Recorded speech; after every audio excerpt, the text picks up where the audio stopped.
নমস্কার বন্ধুরা, সুদেশনা রান্নাঘর অ্যান্ড ব্লগের আরেকটি নতুন রেসিপিতে তোমাদের সকলকে ওয়েলকাম জানাই। আজকে নিয়ে চলে এসেছি একেবারে ঘরোয়াভাবে ডিমের ঝোল, লাল লাল করে ডিমের ঝোল রেসিপি। ভিডিওটির সঙ্গে থাকো শুরু থেকে শেষ পর্যন্ত, আশা করি তোমাদের ভালো লাগবে এবং উপকারে লাগবে। তো চলো দেখে নেওয়া যাক রেসিপিটি। দেখো বন্ধুরা, আমি এখানে দুটো ডিম নিয়ে রেসিপিটি বানানো দেখাবো। আর দুটো ডিম নিয়ে আমি সিদ্ধ করতে দিয়ে দিয়েছি। তোমরা তোমাদের পরিমাপ অনুযায়ী ডিমটা কম বা বেশি নিয়ে করতে পারো। তো চলো দেখো, প্রথমে ডিমটি আমি সিদ্ধ করে নিয়েছি। তারপরে আমি দিয়ে দিয়েছি বেসিনে ঠান্ডা জলের তলায়, যেহেতু ঠান্ডা গরম জল মিশিয়ে কিছুক্ষণ ডিমটি রেখে দেবো সিদ্ধ হওয়ার জন্য। তো দেখো, তারপরে আমি দু হাত দিয়ে ভালো করে আস্তে আস্তে ডিমটাকে ছাড়িয়ে নিচ্ছি। এইটুকুনি পর্যায় পর্যন্ত তোমরা সকলেই জানো, মানে এই ডিম সিদ্ধ এবং ছাড়ানো এগুলো তো সকলেই ঘরোয়াভাবে করে থাকো। তো এটা বিশেষ কিছু না, তো আমি দেখাবো এরপর থেকে ডিমের রেসিপিটি।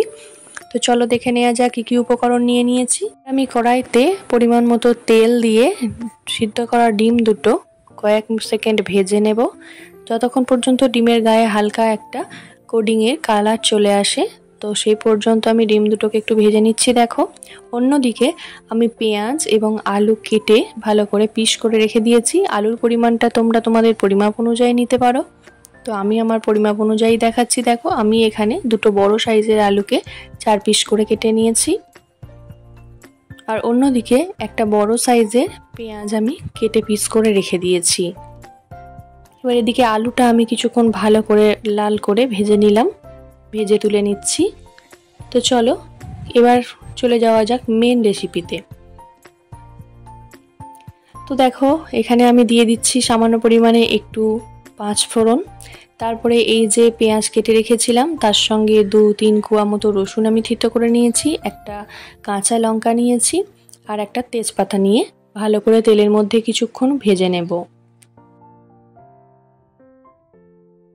আর হ্যাঁ, একটা কথা বলে রাখি যে তেলে আমি 2-4 দানা, মানে খুব সামান্য পরিমাণে একটুখানি চিনি অ্যাড করেছিলাম শুধুমাত্র কালারের জন্য।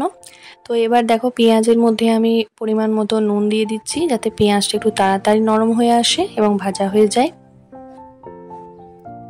তারপরে ভালো করে নাড়াচাড়া করে পেঁয়াজটাকে কিছুক্ষণ ভেজে নেব। অন্যদিকে আমি রেডি করে নিয়েছি একটা বাটির মধ্যে, এই যে দেখো, আদা বাটা, হলুদ, জিরে গুঁড়ো, ধনে গুঁড়ো, কাশ্মীরি লঙ্কার গুঁড়ো অল্প পরিমাণে, আর আদা বাটাটা দিয়েছি 2 চামচ মতো। তো ভালো করে জল দিয়ে ওটাকে একটা পেস্ট মতো করে নিলাম। তারপর পেঁয়াজ ভাজা হয়ে গেলে ওই পেস্টটা দিয়ে কিছুক্ষণ ভালো করে কষিয়ে নিতে হবে। তো দেখো, আমি বাটি ধুয়ে জলটাও একটু দিয়ে দিলাম। তো বেশ 5-10 মিনিট ধরে আগে পেঁয়াজটাকে আর তার সঙ্গে মশলাগুলোকে কষাতে হবে। তো বন্ধুরা, যে কোনো রান্নায় মশলা কষানোর উপরই নির্ভর করে সেই রান্নার স্বাদ। তো আমি তোমাদের এই টিপসটা দিতে চাই ছোট্ট।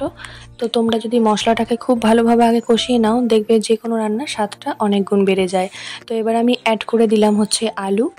তো আলু দিয়ে আরও কিছুক্ষণ ভালো করে কষিয়ে নেব।